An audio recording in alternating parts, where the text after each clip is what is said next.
Buenas noches, queridos amigos de la 8 Zaragoza Televisión. Nuevo programa de Caminos Inexplorados.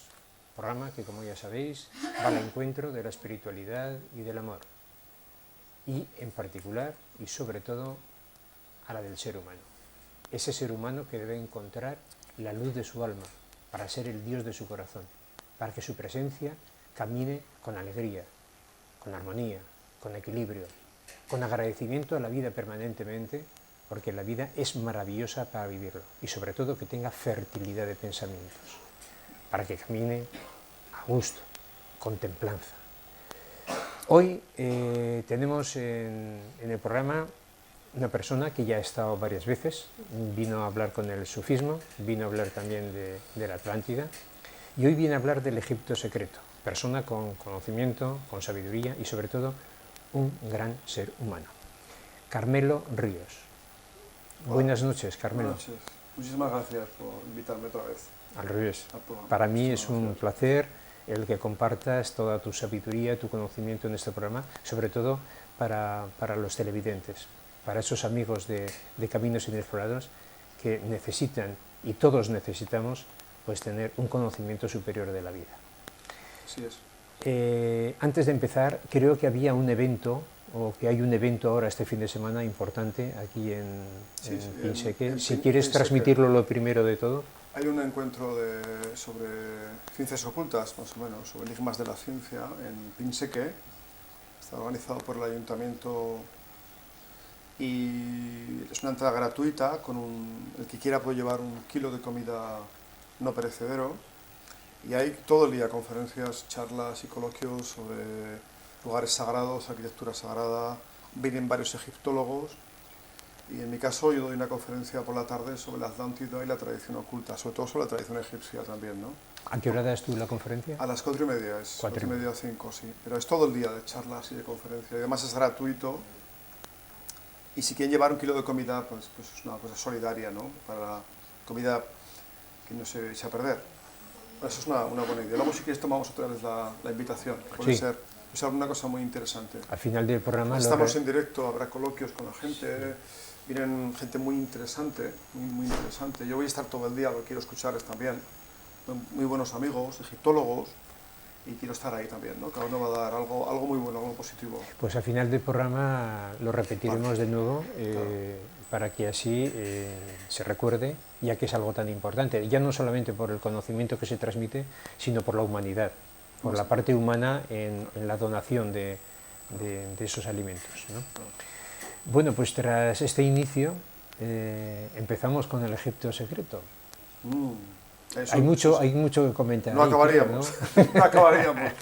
Es uno de los amores de mi vida, ¿no? Desde niño, ¿no? Quizá porque mis padres eran muy amorosos de Egipto. Siempre, en mi casa siempre había imágenes de Egipto, enseñanzas egipcias. Yo conviví con eso de pequeño, ¿no? Siempre.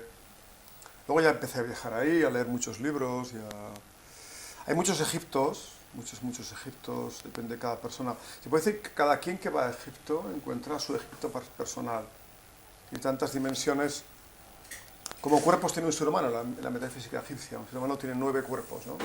3 mortales, 3 energéticos y 3 inmortales. Entonces cada uno ve el Egipto desde el turista, que también se siente muy impresionado cuando ve eso, hasta el buscador espiritual, el buscador de iniciación, también encuentra, ¿no? Y además, imagino que los clientes saben apenas un 30%, quizá mucho menos, de lo que los sabios como Heródoto, Jámblico, Plutarco, Platón, Diodoro Sículo hablaron, se ha descubierto en Egipto, apenas se ha escarbado un poco, es decir, Heródoto nos habla del laberinto de 9.000 estancias que nunca ha aparecido, de ciudades enteras, en Tamana, en Tamerit, que nunca han aparecido. Es decir, que hasta miles de tumbas, de mausoleos, de regentes, de arquitectos, nunca han aparecido. Y se habla sobre todo lo más importante de grandes descubrimientos que se van a revelar en poco tiempo, ¿no? Estos días apareció una imagen, había sido descubierta una nueva cámara en la Gran Pirámide de Khufu, es conocida como Keops, Khufu, y se van encontrando cada vez más cosas, ¿no? Egipto está muy lejos, Se hablan, los clásicos hablan del Salón de los Archivos. El Salón de los Archivos, ahora que vemos la imagen de la Esfinge, supone que era la verdadera entrada a la Gran Pirámide, la pirámide de Khufu, era por unos túneles que nunca han sido revelados, sin embargo han aparecido en imágenes geodésicas, han aparecido oquedades, ¿no? Es decir, que es cierto que ahí, y si así es, no se ha hecho público. En el año 2000 se iba a hacer una gran celebración en la cual iba a ser culminada la Gran Pirámide, con un helicóptero iba a emplazar el piramidión hecho con metales, encima con una sinfonía hecha por Jean-Michel Jarre, y había egiptólogos de todo el mundo, y se supone que se iba a abrir el Salón de los Archivos. La verdad es que aquello acabó en tragedia, se pensó en una conspiración y fueron echados todos los egiptólogos de Egipto y no se hizo nada, ¿no? Se hizo algo parecido en París. Desde l'Arc de la Défense se hizo una proyección de láser con el Isis y Osiris de Mozart, dirigido a la pirámide del Palacio del Louvre, una gran celebración, ¿no? París es muy egipcio, hay un barrio entero de París que es un templo egipcio, porque muchos presidentes... De hecho, entró Ramsés II, entró en estado de momia, evidentemente, con honores de Estado, cuando la momia fue llevada y el monolito de la Place Congo fue llevado, ¿no? Bueno, la entrada al Louvre es una pirámide. Una pirámide. En esa pirámide se proyectó una luz láser desde la Place de la Défense directamente allá, ¿no? Con la música nada menos que Isis de Mozart, de la flauta mágica, ¿no? Todo eso está renaciendo. Ya decía Giordano Bruno en el 1600, que murió en la hoguera por sus ideas.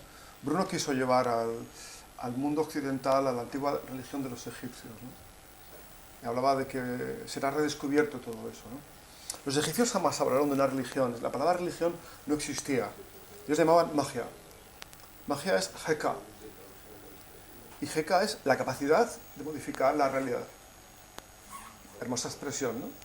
Por la fuerza del pensamiento, de la abolición y del amor, la capacidad de modificar una realidad. El egipcio vivía en medio de la Heka, de la magia. Hasta en la mitología egipcia, Isis devuelve a la vida al cuerpo desmembrado de 14 pedazos de Osiris por su pérfido hermano Set, por medio de la Heka. Le vuelve a la vida y queda encinta unos momentos y nace Horus, que fue el gran guerrero, ¿no? Toda la ciencia de Egipto se basa en esa mitología. Luego haremos un poco también, este fin de semana hablaré del libro de los muertos, el libro de salud a la luz del día, que es el libro de los libros, para leer, ¿no? De todas formas, el conocimiento de los egipcios se ha dado a entender que incluso que eran seres superiores, incluso seres extraterrestres de fuera. O sea, sí. Entonces, porque incluso, bueno, los griegos fueron a aprender con los iniciados egipcios, ¿no? Claro, los precisamente filósofos. Nuestra cultura se nos ha enseñado una cosa que no es cierta, muchas cosas que no son ciertas, ¿no? Una, que somos deudos de la cultura grecorromana. En realidad somos deudos de la cultura egipcia. Nuestra mitología, hasta los libros sagrados de la mitología judio-cristiana, son calcados prácticamente letra a letra de textos clásicos egipcios. Hasta las plegarias están sacadas de ahí. Los egipcios, primero cuando me pregunta la gente, bueno, ¿cómo hicieron los egipcios las pirámides? Los egipcios no hicieron las pirámides. Las pirámides, ya retomo el tema de la Atlántida, ¿no? Era un gran legado de los atlantes, de los compañeros de Horus, de los Semsuhor, que encontraron pueblos del desierto que, como dicen todos los egiptólogos, sufrieron literalmente una metamorfosis, una catapultación de su ciencia, de su metafísica. Estamos hablando de las pirámides en un tiempo que no existían ruedas ni poleas, evidentemente, ¿no? Eso no existía, ¿no? No se ha conseguido saber cómo se hacía eso, no hay ninguna ciencia humana. ¿Cómo pudieron, cuando se dice que Keops hizo la pirámide, se dató como hecha el tiempo de Khufu por una inscripción mal hecha que se encontró en la pirámide, pero es imposible datar ni vincular a Keops, a Khufu, con la Gran Pirámide. Aparte que ese mausoleo está detrás. Es decir, la pirámide, ¿para qué servía? Era un instrumento. Un instrumento. Se han encontrado, primero, los grandes egiptólogos del principio dijeron que les extrañaba muchísimo que no tuviera una orografía para ser recorrida con cuerpos humanos.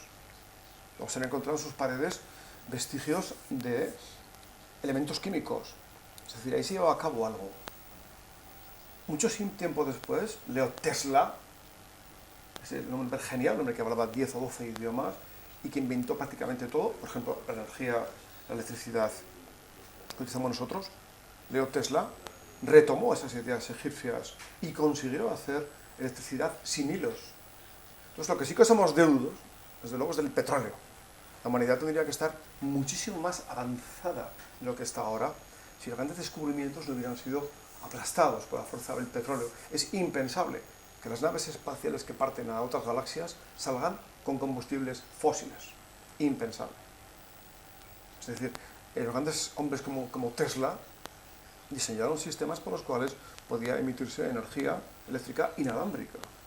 Eso se puede hacer ahora en universidades americanas, lo hacen a un máximo de 2 metros. 2 metros de distancia. Los egipcios se supone por medio de las pirámides. Era una de sus funciones, había muchas más. Tantas como cuerpo tiene el ser humano. 9 funciones, 9 cuerpos. Había una muy material, había las energéticas, y había otras que eran iniciáticas. Literalmente las pirámides eran lanzaderas espaciales, que se orientan en determinado momento al año, con los equinoccios, los solsticios, y tienen en cuenta las precesiones equinocciales. Es decir, que se orientan hacia constelaciones. Todo el templo egipcio, primero, era una constelación, como el templo de Luxor, el templo del hombre, una constelación. Pero el templo egipcio no era un lugar para que habitaran dioses. Esa palabra no existía. Los egipcios hablaban de neterus, que eran funciones divinas, que tenían una función energética en momento y lugar. Por eso hay muchos templos distintos, con diferentes funciones. Los griegos cogieron los dioses egipcios y los convirtieron en superhéroes. Y los romanos los quitaron y se pusieron ellos. Literalmente, hasta hoy. De todas formas, las pirámides es matemática pura, ¿eh? O sea, como el universo es matemática, todo está cronometrado. Matemáticas divinas. Exactamente, como la geometría, ¿no? Es geometría y matemática, ¿no? Los griegos, por ejemplo, en el caso de Pitágoras, el gran Pitágoras, del que se sabe muy poco, que era Leonardo da Vinci de su época, Pitágoras estuvo 14 años en el templo de Luxor para hacerse aceptar como discípulo. En la escuela de Crotona de Pitágoras, heredera de las escuelas egipcias, geometría, matemáticas, danza, música, poesía, retórica, todo eso en una misma asignatura. Era imposible estudiar arquitectura sin estudiar música. Imposible. La danza tenía que ver con la arquitectura, el templo con la arquitectura y con la música. A fin de cuentas, ¿qué es un templo? Un templo es un gigantesco instrumento musical. ¿Qué es lo que hizo Stradivarius? Conseguir un espacio perfecto que albergara un vacío, en el cual resonara el verbo. Se ha descubierto en Chipre un gigantesco templo subterráneo, una catedral sumergida bajo tierra. No saben para qué sirve, hasta que han llevado instrumentos musicales y lo han visto. Porque todo es función del verbo, del sonido. En el fondo todo es sonido, todo es música. Hay una música ahí fuera, hay una música. Y el templo es una planificación de estructura musical. Bueno, en el universo hay frecuencias musicales. Claro, en realidad. Entonces está el sonido, incluso el silencio lleva ruido. O sea, lleva sonido. Los físicos, los cosmofísicos, que llaman a los nuevos gnósticos de la Universidad de Princeton, la NASA ha descubierto frecuencias en el espacio, ¿no? Lo que llama la India el Sabda Brahman, el sonido de la respiración de Dios, le llaman fondo cósmico de microondas. Lo Kepler, Galileo, Newton, la Harmonices Mundi, él descubrió, y por supuesto Pitágoras, ¿no?, el sonido de cada planeta. Con el sonido de cada planeta componía su música. Esa es la música famosa de las esferas. ¿Cómo era? No se sabe, no hay partituras. Podemos elucubrar acerca de cómo podía ser la música de las esferas. El templo, sobre todo, es un arquetipo hecho piedra. Por eso el templo es la expresión del viviente. Tiene una forma viva, está vivo. Y el templo te reconoce. Hay una forma de hacerse reconocer por el templo. Hay una gnosis operativa, por la cual el templo conoce tu código de barras. Dios marca su obra. En el caso del templo de Luxor, el templo del hombre, ahí Solet de Lubick pasó 18 años. Encontró uno no, como Shellman encontró 9 templos superpuestos. Incluso que el templo había sido diseñado para ser leído en según qué hora del día. Era el templo del hombre, pero no del hombre actual en estado de ignorancia, de abulia, de amnesia, sino el hombre protocósmico, esa imagen del hombre divino, del hombre perfecto que fue que fue y que volverá a ser. Así que ponerse al diapasón, en acuerdo con el templo, es entrar en la frecuencia de un futuro perfecto. Esa es la verdadera iniciación. ¿Cómo se hace? Es un secreto. De todas formas, los egipcios eran una raza aparte. Como bien has dicho antes, realmente todo lo que dependió de Europa, de los griegos, es que aparte de Pitágoras, es que fueron todos los filósofos, los grandes filósofos, fueron ahí a Egipto para tener un conocimiento superior, porque era una raza superior. Ellos entraron en contacto con algo. Volveríamos al tema de la Atlántida. La Atlántida llegó a un grado tremendo de evolución, insospechado para nosotros. Platón en el Timeo habla de naves espaciales. Platón, ¿no? Porque hablaba también para personas, en el caso de Heródoto, dice cómo se hizo la pirámide, hasta el grano y la cerveza que consumían los esclavos, que no hubo, jamás hubo esclavos en Egipto. Eso es una historia que se ha contado.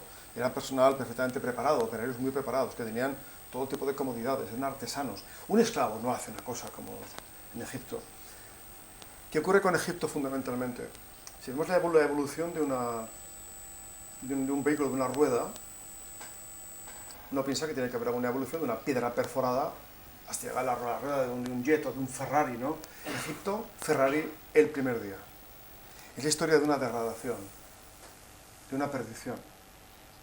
Hasta el tiempo de los Ptolomeos, la decadente época egipcia de los Ptolomeos, el tiempo de Cleopatra, de los romanos, de que ya se recurrió incluso a la magia negra en aquella época, ¿no? Egipto fue perfecto al principio. Cuando intentaban reproducir las pirámides, se venían abajo. Los jeroglíficos, los escritos sagrados están mal hechos, mal interpretados. Fue al principio. Esa herencia de dónde vino, esa catapultación total.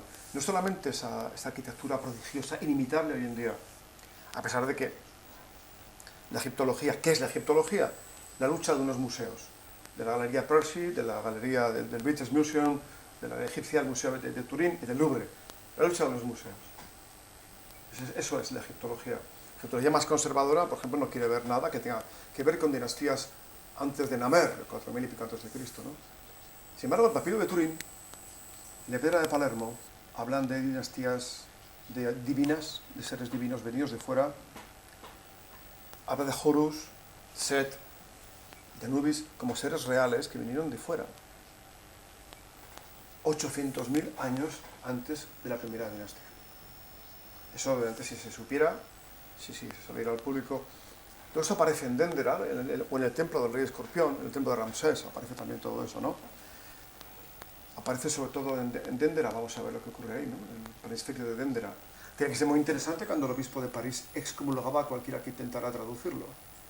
Lo cual, por supuesto, provocó que todo el mundo quisiera traducirlo. Evidentemente, ¿no? De todas formas, parece como si hubiera una mano que quisiera que la humanidad fuera ignorante. Claro, por supuesto. O sea, por supuesto. realmente lo que en todo Egipto, de los griegos, de la Atlántida, todo ese conocimiento se tendría que impartir, Claro. pero desde el colegio incluso, o sea, para saber qué somos en realidad los seres humanos, ¿no? Porque yo creo que debe haber atlantes caminando por aquí, por la Tierra ahora, ¿no? En este momento seguramente muchísimos. Y egipcios. A ningún niño en el colegio se le ha hablado de la historia de Egipto. Eso no es asignatura. Se habla un poco de Grecia y de Roma, pero nunca se habla de Egipto, jamás. Egipto que sobrevivió sin nosotros miles de años, ¿no?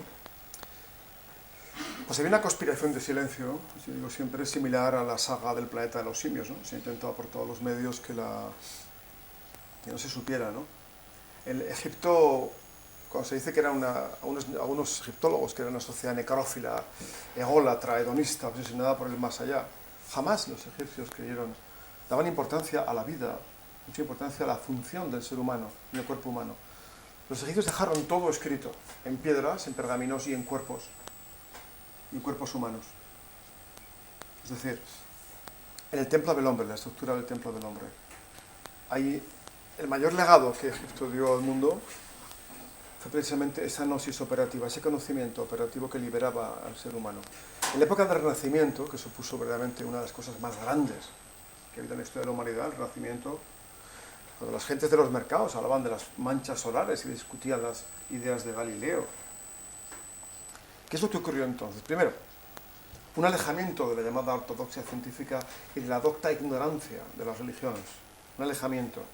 Un acercamiento a la naturaleza, pero sobre todo la lectura de las obras del corpus hermético en egipcio, traducidas por Massino y Ficino, del griego al latín. Alejandro se hizo enterrar desnudo, con las manos fuera del sarcófago, y con los textos del corpus hermético, porque estaba todo ahí. Eso fue lo que provocó literalmente una multiplicación de las facultades. ¿Por qué Tesla hablaba 12 idiomas y tenía 10 o 12 carreras, Tesla? ¿Por qué Leonardo era Leonardo? ¿Por qué era así? ¿Por qué Pico, la Mirandola, Erasmo? Toda esta gente tuvieron ese despertar tremendo de la inteligencia. Alejarse de 3 microchips que han sido injertados en el ser humano por las religiones del desierto o del destierro. El miedo, la vergüenza y la culpa. El miedo, la vergüenza y la culpa. Ha sido injertado en ti. Esa es la sombra laberíntica que impide que un ser humano evolucione. De todas formas, lo que se entiende por magia en la etapa egipcia era normal, era natural, era su vivencia, claro, era su conocimiento, su sabiduría, porque eran ellos esa luz que realmente, igual que ahora, la luz ha desaparecido en el ser humano. O sea, hay una serie de conocimiento y de seres humanos que tienen esa luz, pero realmente antes era la vida misma, esa luz. Bueno, los egipcios eran una cultura muy simple. No existía, decía antes, el concepto de religión. Era Heka, era la magia. Y la magia se expresaba por Shekem, que era el verbo, el poder de la palabra. Shekem. Los egipcios, la vida era muy sencilla para ellos. Todas las cosas cumplían muchas funciones. Vamos mañana a la selva y encontramos una flor bellísima. Una función, es decorativa. Tiene una función bioquímica, evidente, ¿no?, en la naturaleza. Tiene una función de polinización, tercera función. Es nutritiva, se puede comer, cuarta función. Llegas tú y descubres que es oncológica. Esa función tenía ahí millones de años oculta. Una inteligencia pensante ha descubierto esa función. El ser humano es igual. Tenemos funciones ocultas, inoperativas. Y hay sistemas por los cuales esas funciones pueden pasar a la acción. Los egipcios hablaban de eso. Esa es la magia, esa es la Heka. La capacidad de modificar la materia. Alquimia pura. Alquimia pura. Por cierto, la alquimia es un origen egipcio, como el tarot, como muchas cosas, ¿no? El tarot nunca sirvió como adivinación, era una vía iniciática. Ahora la función es una. Todas las cosas tienen por lo menos 9 funciones. 9, por tantas como cuerpos tengas. El templo egipcio tenía esa estructura. Cumplía una función de albergar un néteru. No un dios, es una idea griega, un dios, es una cosa que está lejos, una cosa alejada, no, una función divina. En este caso, Isis, por ejemplo, la función del amor, la función de la sabiduría, del eros filosófico platónico, la sabiduría a partir del verdadero amor. Isis, era la dulcificación, tenía que ver con la luz y era la guardiana de los misterios. Esa era la función de un templo como el Iseión, un templo como Philae, donde las gentes iban ahí a percibir ese perfume, esa dulzura que estaba en el corazón, a despertar esa función secreta. Una función que está ahí, que se expresa por el corazón. Una función enorme, la función que mueve el mundo, la función del corazón, a expresar eso. Bueno. ¿Tú crees que en la etapa egipcia había una gran conexión de Orión con la Tierra? El caso de Robert Duvall o Hancock o Weiss han hecho unos libros extraordinarios sobre el misterio de Orión. Ellos se dieron cuenta de que Porque hay una conexión según cómo están trazadas las pirámides. Hacia la constelación, porque reciben siempre la constelación. Exactamente, sí. Iba... Dentro de pocos días, se acerca la Navidad, y los que nos están oyendo ahora podrán ver en el norte, se puede ver la constelación de Orión, que alcanza el alineamiento de los 3 magos, eso no suena de algo. Son 3 magos que siguen a una estrella, nada menos que a Sirio, Sotis, donde decían que venían los egipcios. Un paréntesis, los egipcios jamás hablaban del sol, ellos el sol lo consideraban el agente de sus miserias, de sus guerras, sus hambrunas, su sequía. Ellos eran adoradores de Sirio. De hecho, la inundación cíclica del Nilo se produce por el orto ilíaco de Sirio, 2 veces al año. Las lágrimas de Isis. Isis estaba vinculada en la constelación con Sirio y Venus con con Osiris. Precisamente los canales del aire de la pirámide van en esas direcciones. ¿Cuándo? Un día, el 24 de diciembre, fecha que nació Jesús, Mitra, Orfeo, Osiris, Ramanuja, Zaratustra, Krishna, porque es la llegada de un avatar de amor a la humanidad. Se abre un portal de amor. Y luego los concilios, evidentemente, pues lo convirtieron en un hecho histórico, ¿no? De un avatar de amor. Se abre una puerta dimensional para el amor. El amor puro, ¿eh? El amor puro. Es un momento privilegiado. Yo sugiero a la gente que el 24 de diciembre, 23-24, vayan hacia al norte y observen lo que sea, no sé, hay el alineamiento de Alminak, Almitak y Mintaka, las 3 estrellas de Orión. Qué importante es la puerta del amor, ¿verdad? No que realmente es que no hay otra, ¿no? es que es única, es cierto, es única, lo que sea, no es única. Y además nos lo están ofreciendo permanentemente, ¿eh? Los seres y lo que se denomina ángeles, arcángeles, querubines, serafines, siempre lo que sea, pero siempre el amor, el amor. Pero que es lo contrario al amor. Luego no es el odio, el odio no es hijo de otra cosa. Lo contrario al amor es el miedo. Le preguntaban a un maestro oriental, maestro, ¿qué buscan los seres humanos? El amor. ¿Y por qué no lo encuentran? Porque tienen miedo. ¿Y a qué tienen miedo? Al amor. El amor te desarticula, te hace perder los papeles, pierdes pie. El amor no lo puedes controlar. No puedes vivir en el vientre o vivir en la cabeza, y eso lo puedes controlar más o menos. Pero el corazón, ¿cómo lo controlas? Te controla él a ti. Por eso lo contrario al amor es el miedo, que decía antes, ¿no? ¿Por qué estamos en ese reino laberíntico de la conciencia que no puede expandirse? Uno parece prisionero de su bóveda craneal, prisionero de los huesos craneales, ¿no? Se siente uno, ¿no? ¿Por qué no puede emerger la conciencia? Miedo, vergüenza y culpa. En el programa anterior salió precisamente este tema del amor, bueno, como sale prácticamente en casi todos, y se comentó que lo importante es amar, pero también ser amado. Qué bueno. O sea, no es cuestión solamente de amar, sino ser amado. Hay que aprender, hay que aprender, hay que sentir, hay que permitir, ¿no? Que te amen. Claro. Déjate, abre tu corazón y que te amen. No tengas miedo, que es la expresión que has dicho tú ahora, ¿no? Además, hijos, el orgullo, somos un país muy orgulloso. El orgullo es una de las grandes... Yo pienso que yo no puedo entender las cosas porque mi mente es precaria, vivo en un mundo de 3 dimensiones. No vale inmediatamente la opinión de una cosa que no comprendes en absoluto, no sabes qué es eso. Cuando vas a un templo egipcio encuentras determinadas imágenes, y verlo es algo que te sobrecoge. Si hay algún lugar en el mundo donde tú vas a estar en contacto con la Atlántida es en Egipto. Es la pregunta que surge inmediatamente. La respuesta que surge inmediatamente. Esto no es humano. Esto no está hecho por la mano del hombre. Pero me intenta comprender. Es una prepotencia insufrible siempre, ¿no? Intenta comprender y explicar. Me decía un científico en un congreso, dijo, cuando encontraban algún evento sobrenatural inexplicable, daban inmediatamente una explicación infantil y superficial. Y todo el mundo contento. Sobre todo no trastocar las cosas, que todo está bien, ¿no? Todo el mundo contento. Pero cuando empieza la posibilidad de una humanidad muchísimo más antigua, de la posibilidad, Giordano Bruno le costó la hoguera eso. Bruno murió en la hoguera, la Piazza di Campo di Fiore, el 7 de febrero de 1600, con la lengua atrapada en un cepo de madera para que no hablara. Porque dijo que el universo era infinito, escribió el famoso libro del infinito universo y los mundos, que había una posibilidad de comunicarse telepáticamente con entidades extrasistémicas. Imaginas, en 1500 y pico que escribió eso. Él le hablaba de la religión de los egipcios. Hubo un contacto, todas las culturas hablan de eso, hubo un contacto con seres superiores, como nosotros en un futuro llegaremos a hacer. Hace poco el premio Nobel, el codescubridor del ADN, Kirk, es una frase reveladora. Ha encontrado en el ADN algo que no es humano, no sigue la cadena del carbono.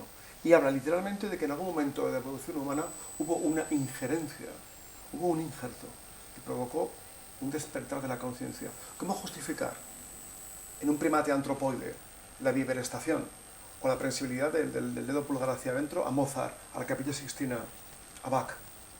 ¿Cómo justificar eso? Es de pensar que ese cambio se va a producir. Antes se producía cada 300 años.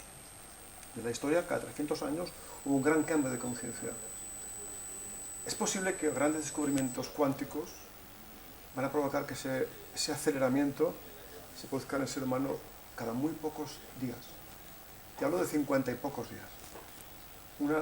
Literalmente, no es la crisis que hay ahora, es la crisis del materialismo. Está viniendo abajo las religiones organizadas, se vienen abajo las fronteras. La gente es mucho más solidaria, es muchísimo más amorosa ahora.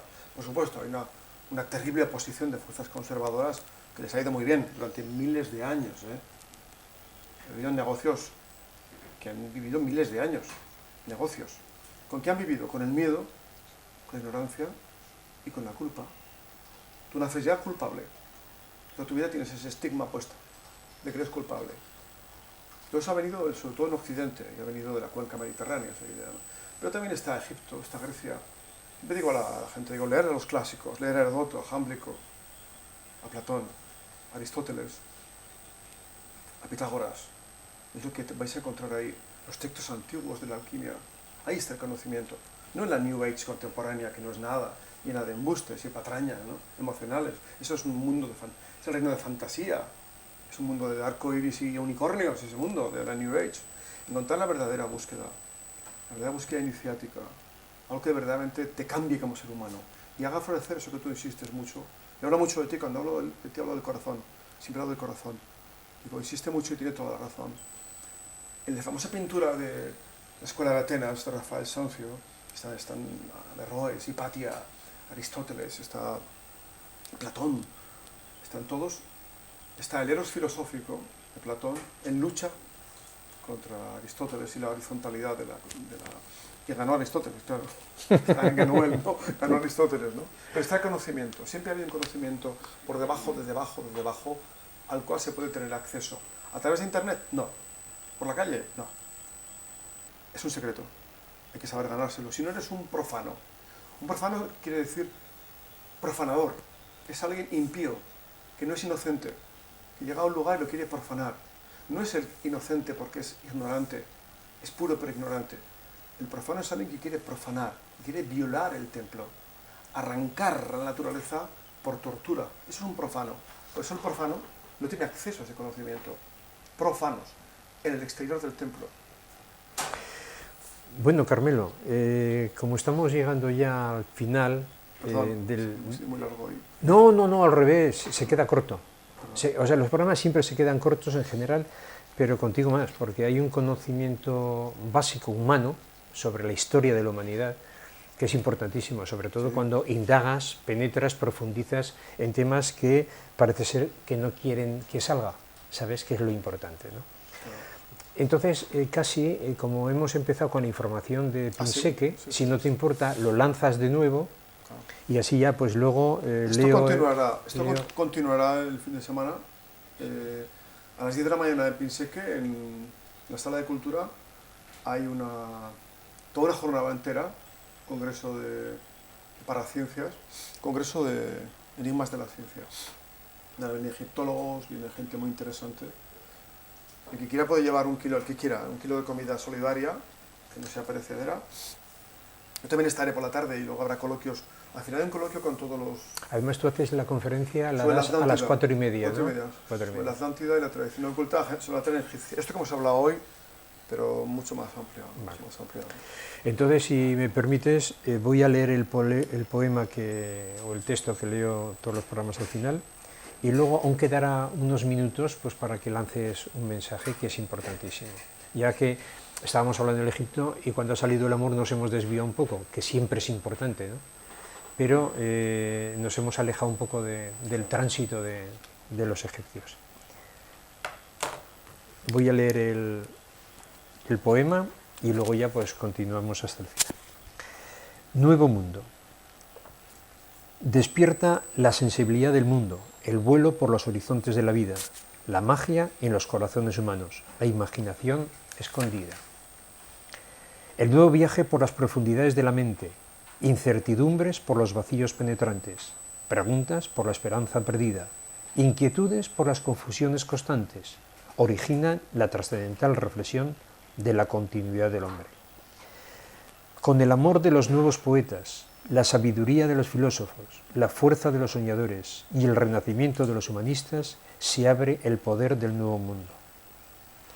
La carencia de verdades mediatizadas, de sueños idílicos, de ideales profundos, de momentos poéticos, de imaginaciones abiertas, de nuevos conocimientos, sostenidos por las necesidades del hombre, renueva la ilusión a los conquistadores del mundo. En aquellas cuyas sensaciones perdidas hayan dormida la riqueza del amor, volverá a germinar la fe escondida en lo más hondo de su grandioso corazón. El nuevo mundo ya vive en el corazón de muchos seres humanos. Su fuerza viva ya trasciende a su glorioso amanecer. Bellísimo. Que esto ha ido un poco... Hemos hablado de todo eso hoy. Sí. Qué bueno. Curiosamente, Qué bueno. curiosamente lo tenía ya elegido sí, de hace varios días. Dije, bueno, pues yo creo que es el momento de lanzar un mensaje de que hay mucho que redescubrir, hay mucho que potenciar en el ser humano. Lo que has comentado antes, ¿no? Lo que antes sabía y ahora está escondido. Es un secreto, cuando el secreto debería ser otro, ¿no? Como nos quedan aún 2 o 3 minuticos, lanzo un mensaje sobre... Pues, bueno, un mensaje, yo siempre digo que a la gente que sea del Renacimiento, ¿no? Que vivan una vida renacentista, ¿no? Que todo el mundo sabe hacer lo mismo, y vivir en un mundo... Quizá los medios de comunicación se ocupan de tener a la gente en la ignorancia, ¿no? En la bulia, ¿no? Pero el hombre del Renacimiento es un explorador de lo desconocido, tiene que ir a tierras no holladas, que decía Pitágoras, ¿no? Giordano Bruno dijo una frase extraordinaria, ¿no? Volverá la antigua religión mágica de los egipcios. Sus leyes morales reemplazarán al caos de la era actual. Esa religión mágica quiere decir la capacidad de interpenetrar con la vida, de interaccionar con la vida, la energía de la vida. La energía que representaba Isis, la luz de Isis, ¿no? Interaccionar.